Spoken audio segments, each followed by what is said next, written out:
더들리 뉴욕 연방준비은행 총재가 9월 기준금리 인상이 가능하다고 말했습니다. 미국의 기준금리 인상 가능성이 재부각되면서 오늘 원달러 환율은 10원 넘게 오르며 1,100원대를 회복했습니다. 우리나라의 중국으로의 수출이 1년 넘게 마이너스를 기록하고 있습니다. 대중국 수출 의존도가 높은 만큼 우리 수출에 상당한 부담이 될 것으로 전망됩니다. 가계부채 증가세가 꺾이지 않고 있는 가운데 가계대출 증가 규모를 연 1조 원 내외로 관리하라는 금융위의 가이드라인에도 불구하고 기업은행의 증가액이 지난달 이미 1조 원을 넘어선 것으로 나타났습니다. 올 하반기 청약에 나서는 사람 10명 중 4명은 투자 목적인 것으로 조사됐습니다. 이 청약 과열 양상을 보이는 곳도 등장할 것으로 예상됩니다.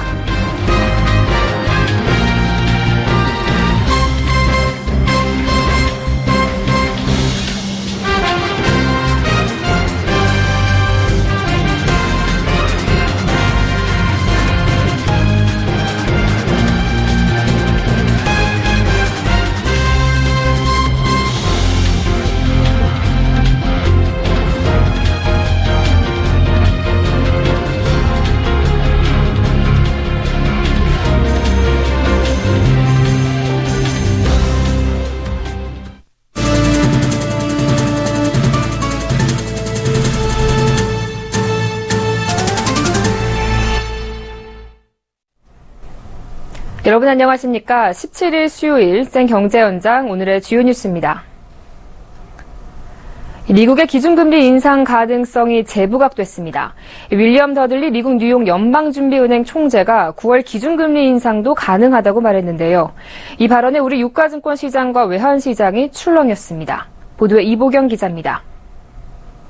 윌리엄 더들리 미국 뉴욕 연방준비은행 총재가 9월 기준금리 인상이 가능하다고 말했습니다. 더들리 총재는 현지 시간으로 16일 폭스 비즈니스와의 인터뷰에서 적절한 추가 금리 인상 시점에 점점 더 다가가고 있다면서 9월 회의에서 기준금리가 인상될 가능성이 있다고 말했습니다. 더들리 총재는 미국 경제가 괜찮은 상황이라며 고용시장은 목표치에 다가가고 있고 임금 상승이 가속화될 신호가 보이기 시작했다고 진단했습니다. 데니스 로커트 애틀란타 연방준비은행 총재도 구체적인 시점을 언급하진 않았지만 올해 안에 적어도 한 번의 금리 인상 가능성이 있다고 말했습니다. 로커트 총재는 이날 테네시주 록스빌 연설에서 성장률 회복이 예상되고 미국 경기 회복의 동력이 멈추지 않았다고 생각한다며 올해 안에 적어도 한 번의 금리 인상 가능성을 배제할 수 없다고 밝혔습니다. 로커트 총재는 올해 하반기와 2017년에 꾸준한 경제 성장이 이뤄질 것으로 확신하고 있다며 내년 말까지는 물가가 2%까지 상승할 것이라고 전망했습니다.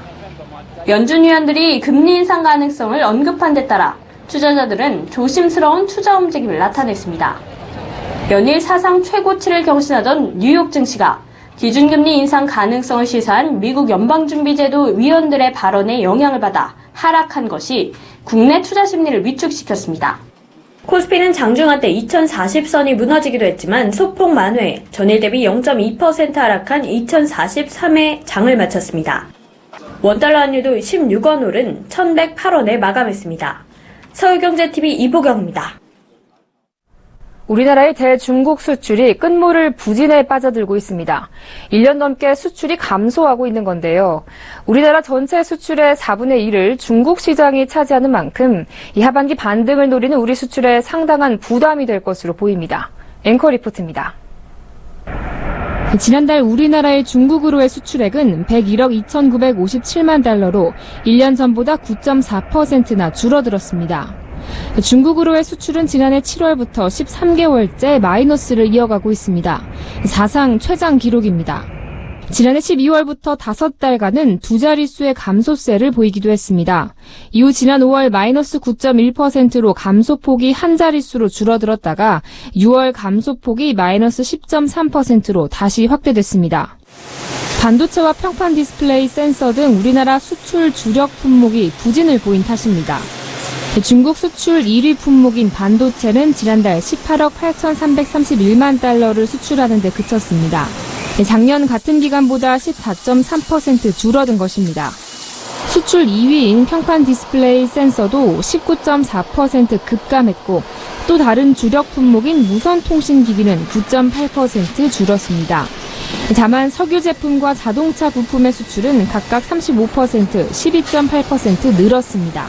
우리나라의 대중국 수출 의존도가 상당히 높은 편입니다. 26% 정도 차지를 하고 있고요.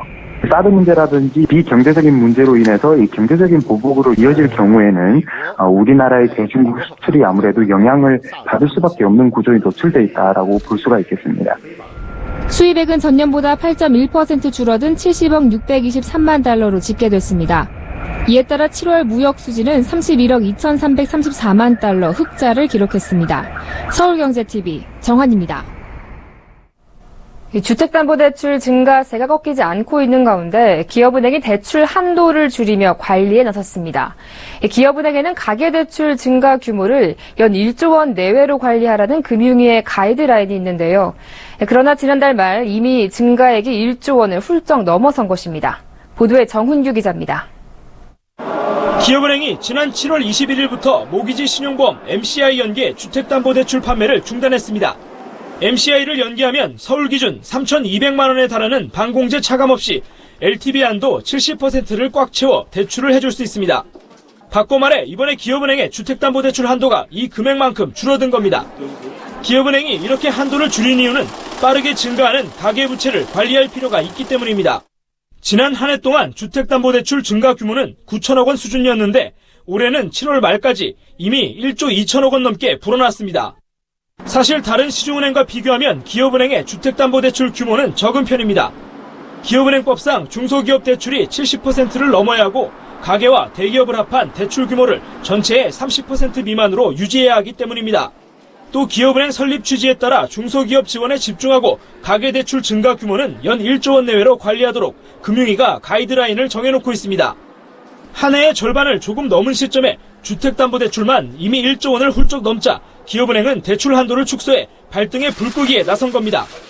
기업은행은 지난해에도 주택담보대출 증가액이 1조 원에 육박하자 12월부터 MCI 판매를 중단해 9천억 원 수준으로 방어한 바 있습니다.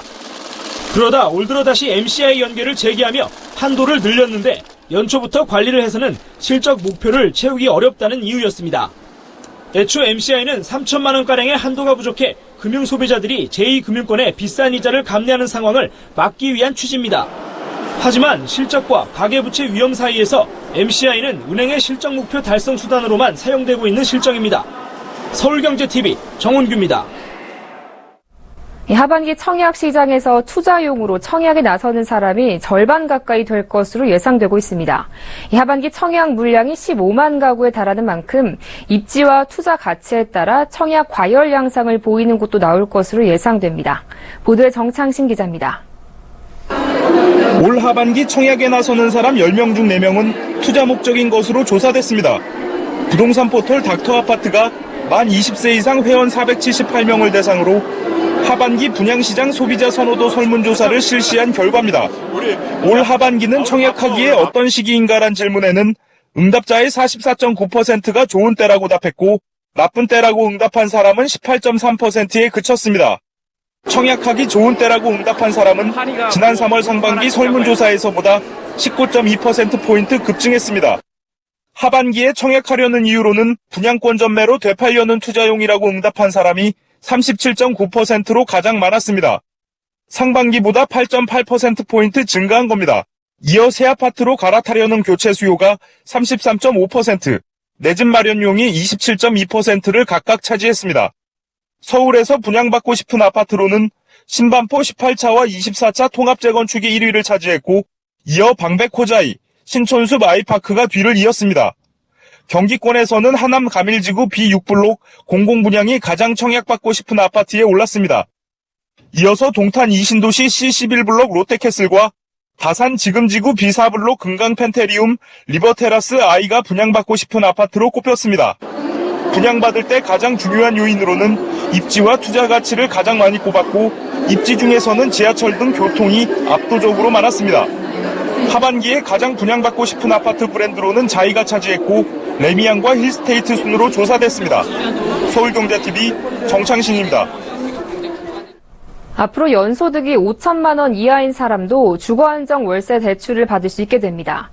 국토교통부는 오는 22일부터 월세 대출 대상과 기간, 취급 은행을 확대한다고 밝혔습니다. 작년 1월 도입된 월세 대출은 보증금 1억 원에 월세 60만 원 이하인 전용 면적 85제곱미터 이하 주택과 주거용 오피스텔 등에 거주하는 사람을 위해 주택 도시기금이 매월 30만 원까지 2년간 저리로 빌려주는 제도입니다. 국토부에 따르면 다음 주부터 자녀 장려금 수급자와 연소득이 5천만 원 이하인 사람도 월세 대출을 받을 수 있게 됩니다. 기존 월세 대출 대상과 자녀 장려금 수급자에게는 연리 1.5%, 연소득 5천만 원 이하인 사람에게는 연리 2.5%가 적용됩니다. 2년간 월세 대출을 받고 그로부터 1년 이후 돈을 갚기 시작해 최장 6년간 대출금을 상환하는 방식에서 2년간 월세 대출이 끝나면 바로 상환에 들어가 최장 10년간 갚도록 바뀌는 등 대출 기간도 늘어납니다. 취급은행은 우리은행 한 곳에서 신한, 국민, 하나, 기업, 농협은행 등 주택도시기금을 취급하는 전 은행으로 확대됩니다. 이 무분별한 ELS 발행 역풍을 맞은 주요 증권사들의 2분기 영업이익이 크게 떨어졌습니다. ELS로 인한 증권사의 대규모 손실 가능성은 지난해부터 올해 초까지 이어진 홍콩 H지수의 폭락과 또 영국의 유럽연합 탈퇴 여파로 꾸준히 우려돼 왔는데요. 주요 9개 증권사의 경우 영업이익이 60% 이상 감소했습니다. 김성훈 기자가 보도합니다. 미래에셋대우, NH, 현대, 한화 등 주요 9개 증권사의 반기 보고서에 따르면 상반기 영업이익은 6,325억 원으로 지난해 같은 기간보다 61%나 줄어들었습니다. 지난해 상반기 492억 원의 수익을 올렸던 한화투자증권은 올해 상반기 1,913억 원의 영업 손실로 적자 전환했습니다. 현대증권도 트레이딩 부분에서 ELS 평가 방법 변경에 따른 손실 등이 반영돼 56억 원의 영업 손실을 기록하며 적자로 돌아섰습니다. 삼성증권의 2분기 순이익 역시 작년보다 57.9% 떨어졌습니다. 주요 증권사들의 실적이 급락한 주요 원인은 ELS로 인한 손실입니다. 증권사는 기초자산에 포함된 상장사의 배당 예상치를 기준으로 ELS 가격을 책정하는데 지난해부터 문제가 된 홍콩 H지수의 배당이 예상보다 낮아지면서 손실이 커진 겁니다. 브렉시트 결정으로 글로벌 지수가 급락해 주요 기초자산인 유로스톡스 50지수의 해지 비용이 급증한 것도 이익 감소의 요인으로 풀이됩니다. 홍콩 H지수 배당 수익률이 하락하면서 부채의 크기가 증가를 하고 최근에 이제 유로스톡스가 많이 하락을 해서 증권사들이 평가 손실이 발생한 겁니다.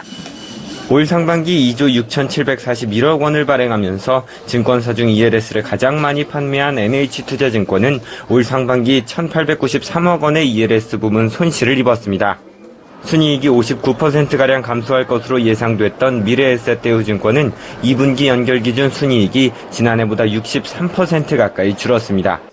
ELS 발행 잔액이 업계 최대 규모인 만큼 상품 운용 부문 손실이 영향을 미친 것으로 분석됩니다. 현재 주요 10개 증권사의 ELS 손실 규모는 1조 원을 넘을 것으로 추정됩니다. 서울경제TV 김성훈입니다.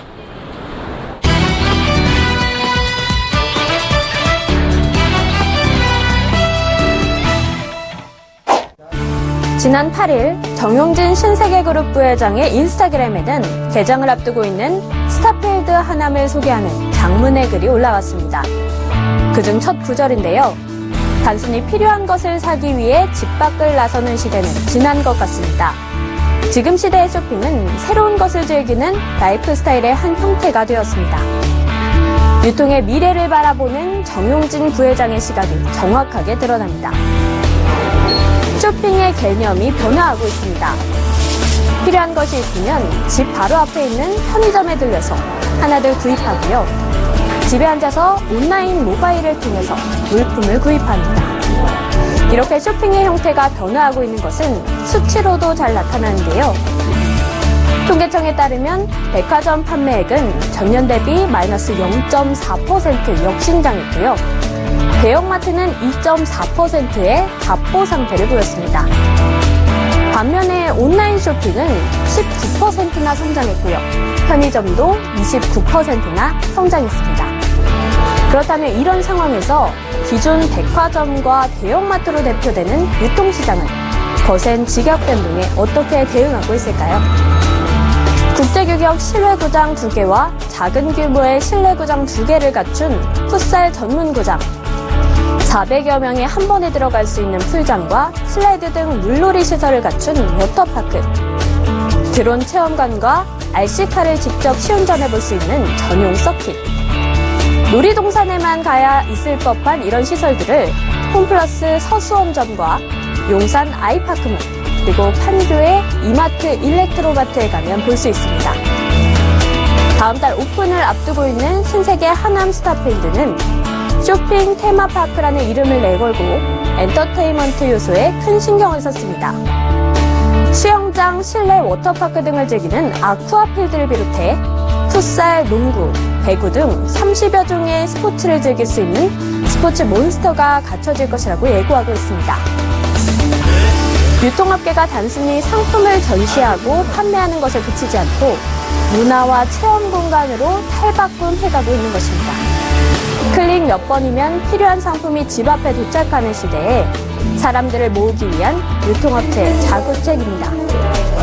유통업계에서 또 한 가지 큰 흐름은 바로 브랜드 내재화, PB 상품의 출시입니다. 대형마트는 식품과 주류, 의류업계까지 도전에 나섰고요. 백화점은 화장품 사업에 뛰어들었습니다. 브랜드를 직접 인수하고 판매하는 전략을 선보이면서 신사업 광폭 행보가 잇따르고 있는데요. 먼저 식품업계에서 유통업체들은 이미 제품 라인업을 구축하며 자리를 잡아가는 모양새입니다. 이마트의 식품 브랜드 피코크, 이마트 본사 9층에 있는 피코크 비밀연구소에서 자체 개발해서 신상품을 내놓고 있는데요. 그 성장세가 눈부십니다.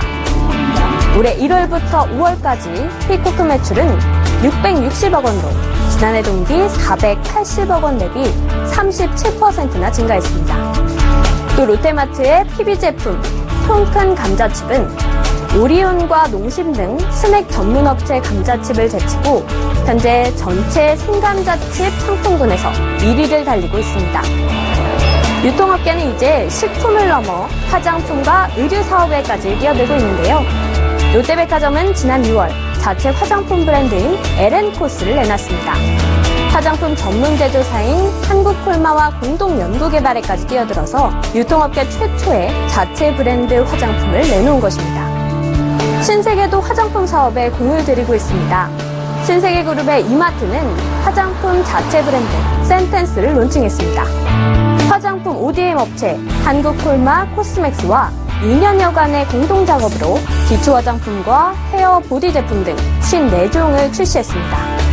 롯데와 신세계는 패션 분야에도 진출해서 합리적인 가격에 의류를 선보이고 있습니다. 이마트는 데이즈, 롯데마트는 베이지 가이콘과 테를 통해서 PB 브랜드력을 높이고 있습니다.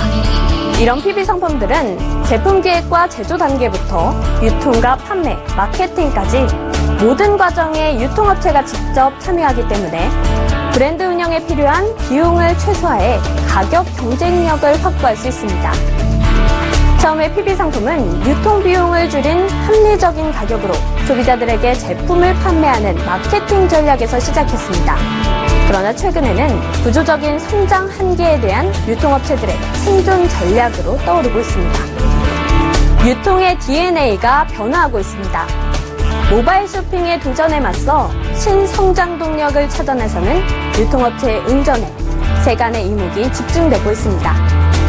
서울경제TV 이보경입니다.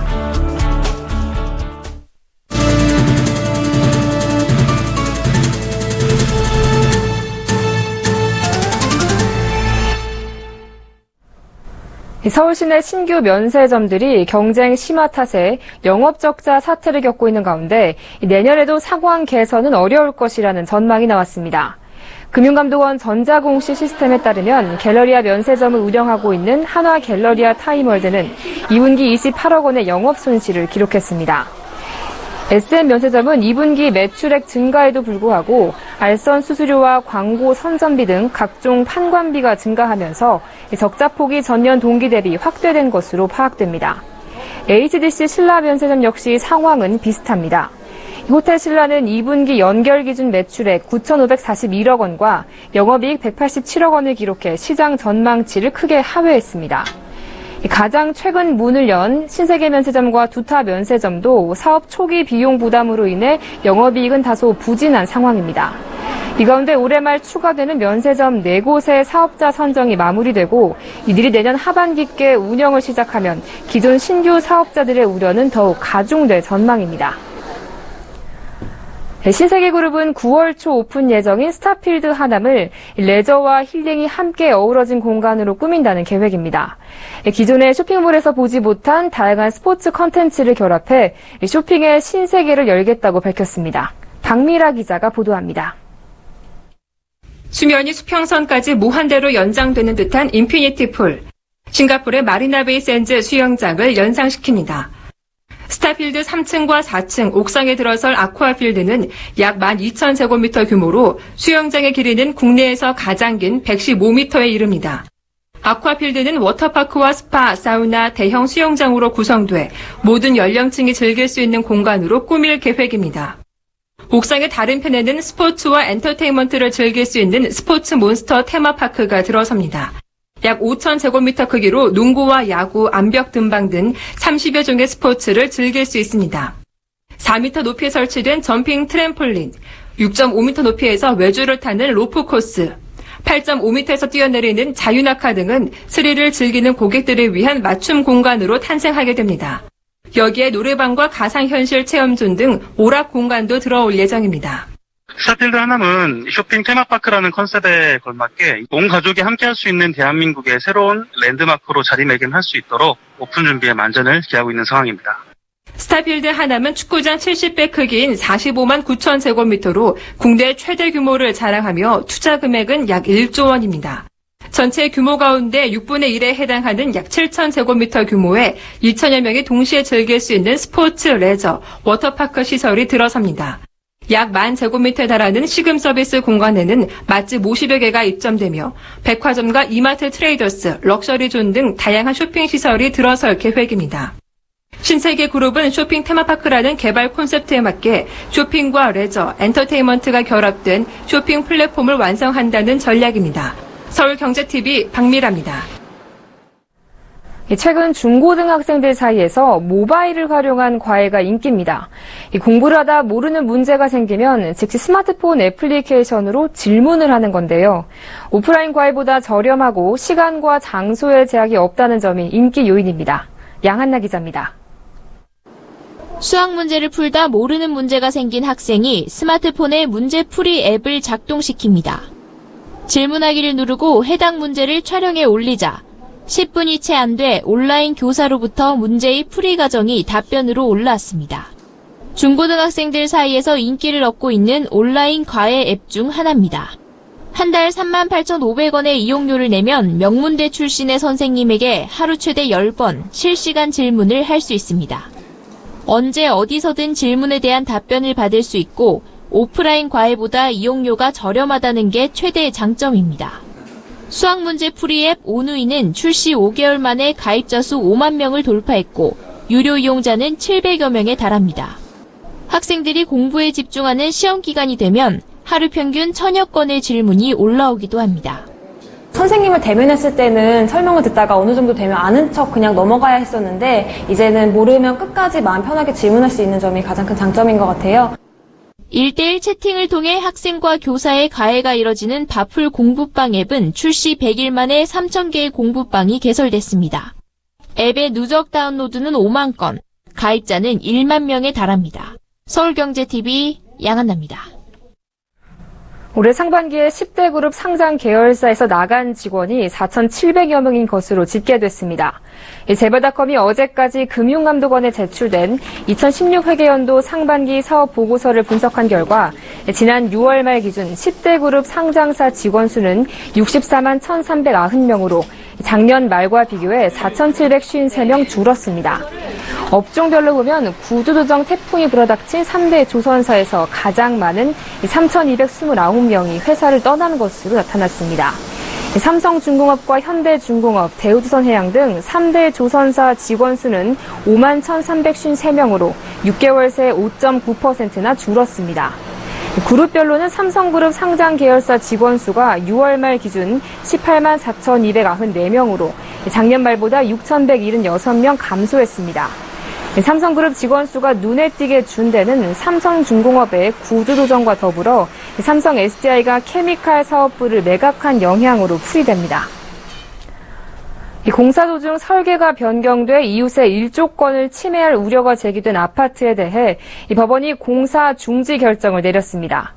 법조계에 따르면 서울중앙지법 민사합의 51부는 서울 동대문구의 한 아파트 단지 집주인 135명이 인근 아파트 재건축 정비 사업 조합과 건설업체를 상대로 낸 공사금지 가처분 신청을 일부 받아들였습니다.